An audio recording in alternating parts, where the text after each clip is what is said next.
Hello good evening.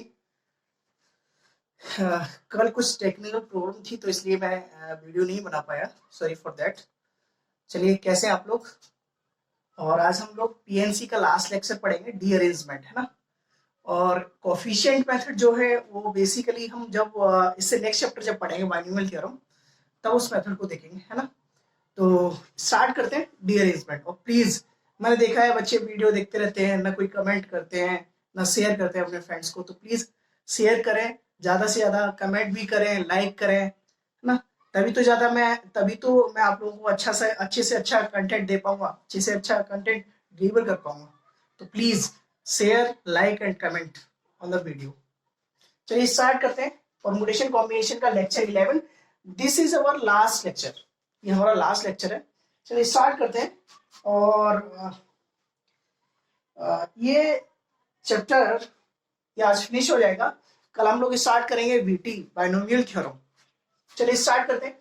Our topic is D arrangement. आज का topic क्या अपना लास्ट टॉपिक है, डी अरेंजमेंट।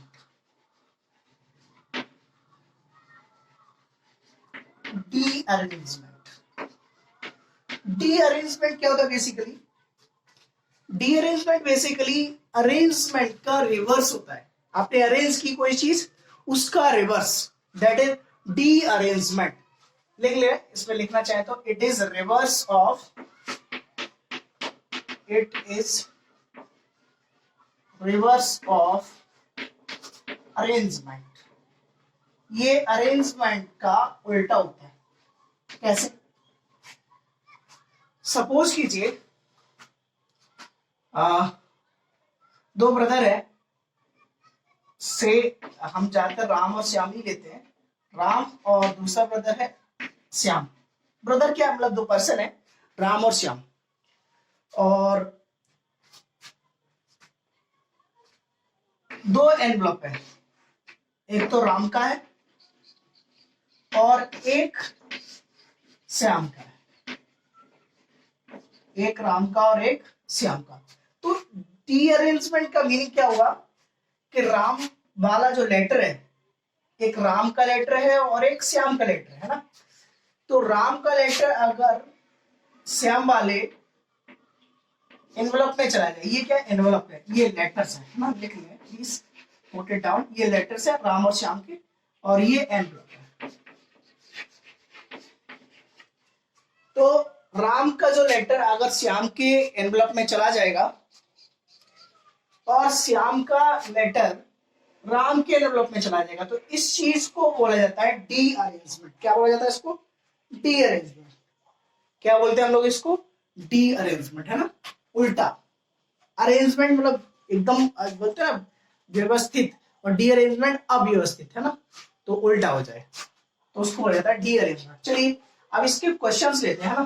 क्वेश्चंस लेते हैं, क्वेश्चन के थ्रू हम देखेंगे क्या क्या होता है।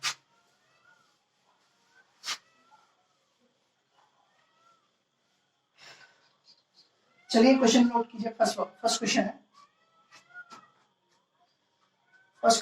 Question number first. Two letters, question note करें। टू लेटर्स, मैं बोल देता हूं क्वेश्चन को। Two letters are to be kept, two letters are to be kept in two directed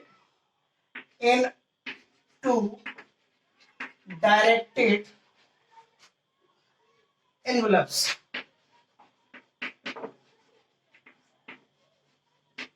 Directed envelopes. Full stop. आगे number of ways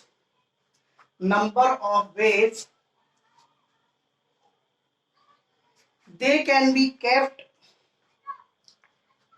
number of ways they can be placed, sorry, not kept, number of ways they can be placed if none of the letter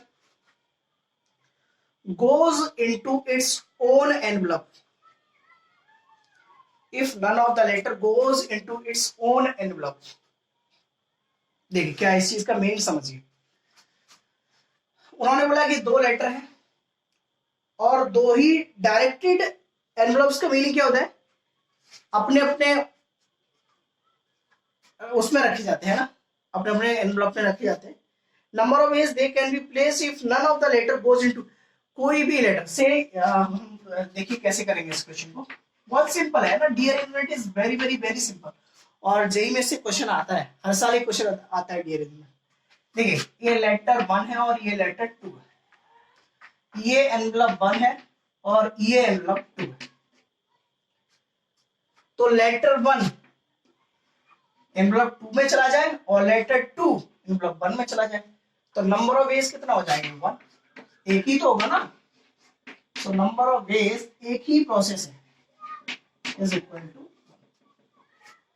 अच्छा एक letter के लिए क्या number of, एक letter का डीअरेंजमेंट क्या होगा, फॉर वन लेटर का डीअरेंजमेंट इज 0। अरे भाई वन लेटर को किस में करोगे, उसके पास ऑप्शन तो है नहीं, तो इसका आंसर क्या हो जाएगा, number of ways is equal to 1। Simple सी कहानी है, लेटर 1 E2 में चला जाए, लेटर 2 E1 में चला जाए, तो इसी को तो डीअरेंजमेंट बोलेंगे।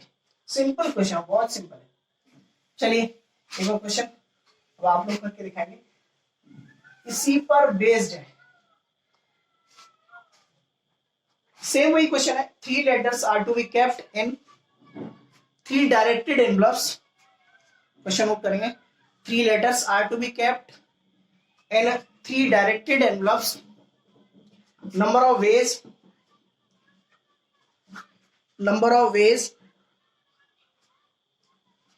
they can be placed if none of the letter goes into its own envelope,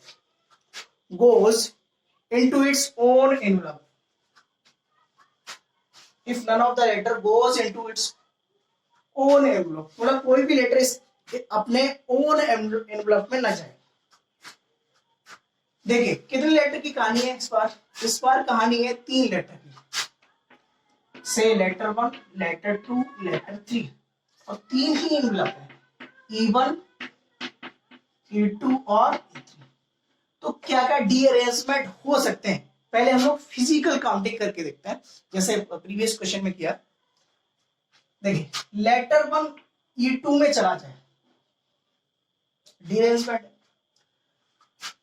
अगर लेटर 2 E1 में चला गया तो लेटर 3 को E3 में जाना पड़ेगा, और लेटर 3 अगर E3 में जाएगा तो डीअरेंजमेंट नहीं होगा, तो लेटर 2 को किस में जाना पड़ेगा, E3 में जाना पड़ेगा, तो लेटर 3 को किस में जाना पड़ेगा, E1 में। तो ये एक डीअरेंजमेंट है, कितना, 1।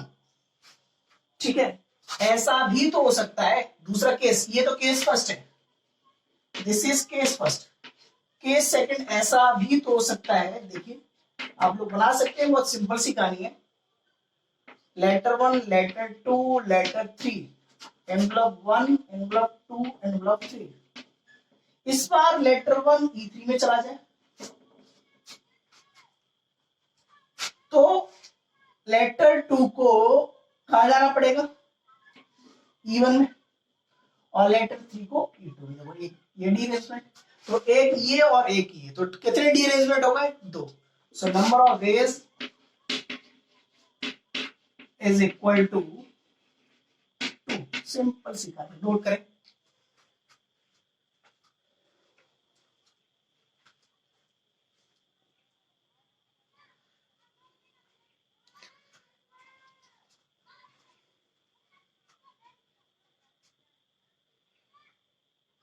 नोट कर लिया क्या, चलिए नोट कर लिया, तो एक क्वेश्चन प्लीज आपके लिए, ये क्वेश्चन नोट करें।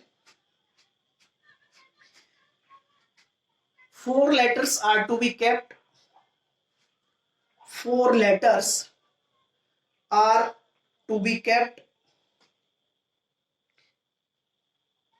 in 4 directed envelopes, in 4 directed envelopes if none of the letter goes into its own if none of the letter goes into its own envelope. Answer बताएं please, solve कीजिए आप लोग।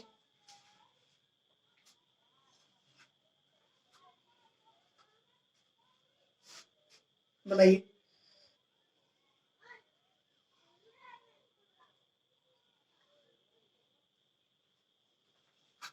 देखिए कितना सिंपल टॉपिक है ना, डीअरेंजमेंट, उस पे जेई में क्वेश्चन पूछा जाता है।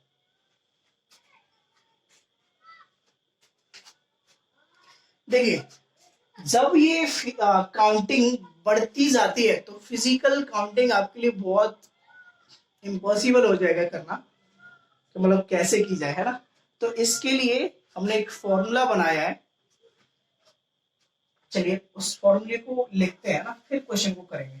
2 लेटर 3 लेटर तो आप केस बना सकते हैं, जैसे 4 5 10 के लिए बोल दिया तो कैसे आप करेंगे, है ना। तो उसके लिए फॉर्मूला बनाया है मैंने, उस फॉर्मूले को और फॉर्माते हैं। फॉर्मूला क्या है, शॉर्ट ट्रिक भी बोल देते हैं इसको, है ना। बेसिकली ये फॉर्मूला है। फॉर्मूला क्या है, एन लेटर्स है और एन ही एनवलप है। कितने लेटर्स, एन। फॉर लिख लें, for N letters and N envelope, N envelopes, N letter है और एन ही आपके एनवलप है। तो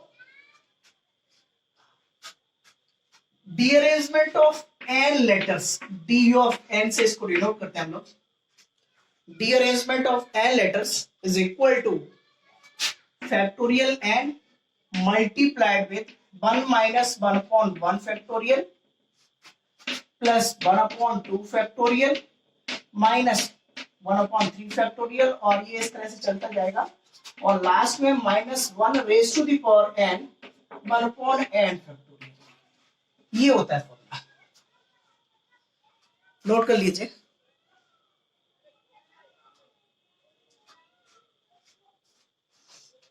नोट कर लिया, चलिए अगर नोट कर लिया तो अब हम क्वेश्चन की बात करते हैं। फॉर्मूला प्लीज अच्छे से नोट कर लीजिए और इसको याद कर लीजिए please, learn it, this is very very very important formula, this is very very very important formula. अब आते हैं क्वेश्चन के ऊपर। तो क्वेश्चन में क्या बोला है, नोट कर लिया क्या, देखिए ऑल्टरनेट साइड चलता है, plus minus plus minus plus minus, और यहाँ पर गड़बड़ ना हो इसलिए हमने क्या कर दिया, minus 1 raise to the power n into 1 upon factorial है। ठीक है, चलिए अब क्वेश्चन के ऊपर आते हैं हम लोग। क्वेश्चन में कितने लेटर्स की बात की गई है, 4 लेटर्स की। तो 4 लेटर्स के लिए वैल्यू रख देते हैं फॉर्मूले में। तो क्वेश्चन पे आते हैं, फॉर 4 लेटर्स, है ना, फॉर 4 लेटर्स, 4 लेटर्स के लिए क्या आएगा, derangement of 4 is equal to 4 factorial, यही होगा। देखिए कंफ्यूज मत होइए प्लीज, मैं फैक्टोरियल का साइन ऐसे भी बना देता हूं और एंगल वाला भी बना देता हूं।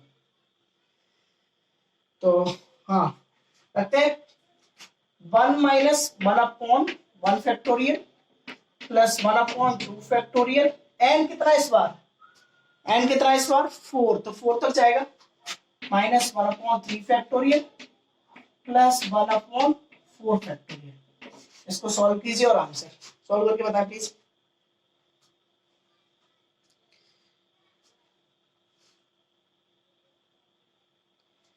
कितना आ जाएगा, सॉल्व कर लेंगे आंसर हो जाएगा।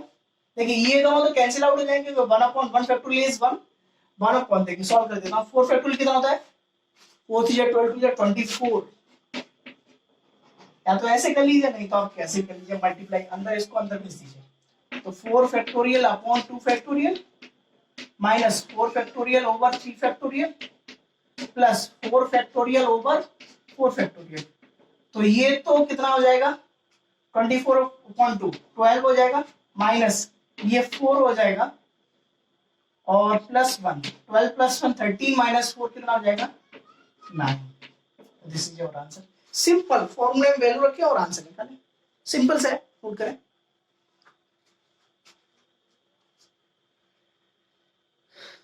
चलिए नोट कर लिया। तो आप लोग, आपका होमवर्क रहेगा, your homework will be for 5 letters. Please कल मैं इसको चेक करूंगा, कमेंट में आंसर जरूर बताएं फॉर 5 लेटर्स, है ना। 5 लेटर्स का आंसर क्या हुआ, डी अरेंजमेंट ऑफ 5 लेटर्स, है ना। चलिए एक जेई में क्वेश्चन पूछा गया है और बहुत अच्छा क्वेश्चन है, उसकी चर्चा करते हैं। क्या है क्वेश्चन, नोट कीजिए। ये जेई 2014 में पूछा है, जेई 2014 में पूछा है क्वेश्चन, नोट करें। ये question, 6 cards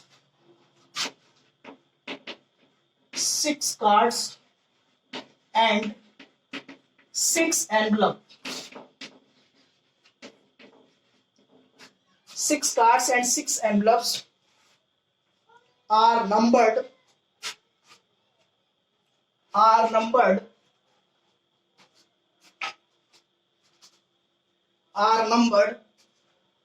1, 2, 3, 4, 5, 6, and cards are to be placed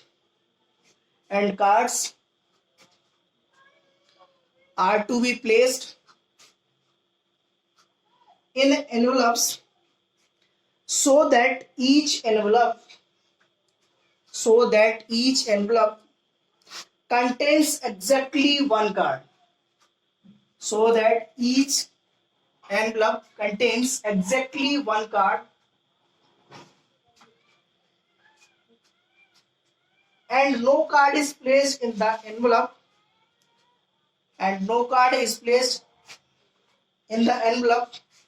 bearing the same number,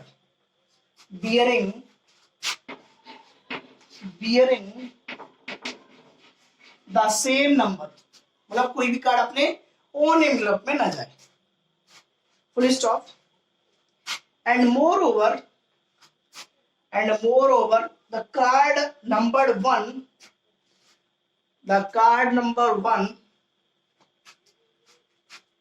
is always placed in envelope number 2,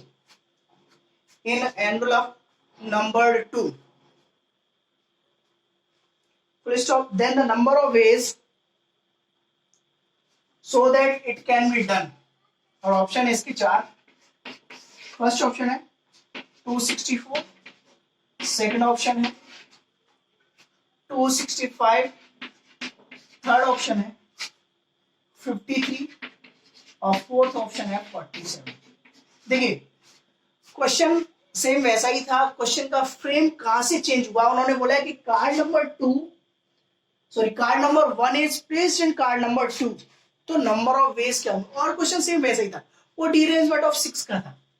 देखिए इस क्वेश्चन में मैं केस बनाता हूं ना, आप लोग समझिए इस चीज को, इसमें केसेस बनाता हूं। देखिए कितने लेटर है, 6, और 6 ही एनवलप है। Letter 1, letter 2, letter 3, letter 4, letter 5 और letter 6। Envelope number 1, envelope number 2, 3। Please note it down और इसको अच्छे से समझिए, है ना, बाउंस हो जाता है क्वेश्चन। चलिए उन्होंने बोला कि लेटर नंबर 1, सॉरी कार्ड के लिए बोला है ना, लेटर के लिए, ये कार्ड है, कार्ड नंबर 1, 2 10 लेटर से नोट कर दिया, कोई बात नहीं, ये कार्ड नंबर 1, चलिए लिख देता हूँ, card number 1, card number 2, card number 3, मैं लेटर समझागा, 4, 5 और 6। क्वेश्चन में बोला है कि ये क्वेश्चन बहुत इजी होता अगर वो मोर ओवर की बात जो बोला है ना वो नहीं दिया होता, तो इसको समझते हैं। उन्होंने बोला कि card number 1 is always in card number 2। Okay, card number 1 is always in card number 2, तो मैं 2 केसेस बना रहा हूं। केस फर्स्ट देखिए, केस फर्स्ट क्या है, कार्ड 2 इन एनवलप 1। अब हमने अपनी तरफ से क्या कर दिया कि कार्ड 2 है वो एनवलप नंबर 1 में चला जाए, तो क्या डीअरेंजमेंट हो रहा है, यस हो रहा है, ये इसका, ये इसमें, ये इसमें, ये इसमें, ये इसमें, हो गया।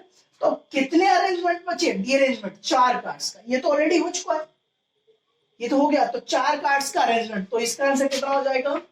D4। और D4 का मतलब arrange D arrangement of 4 cards. Clear है कहानी? सेकंड केस देखिए।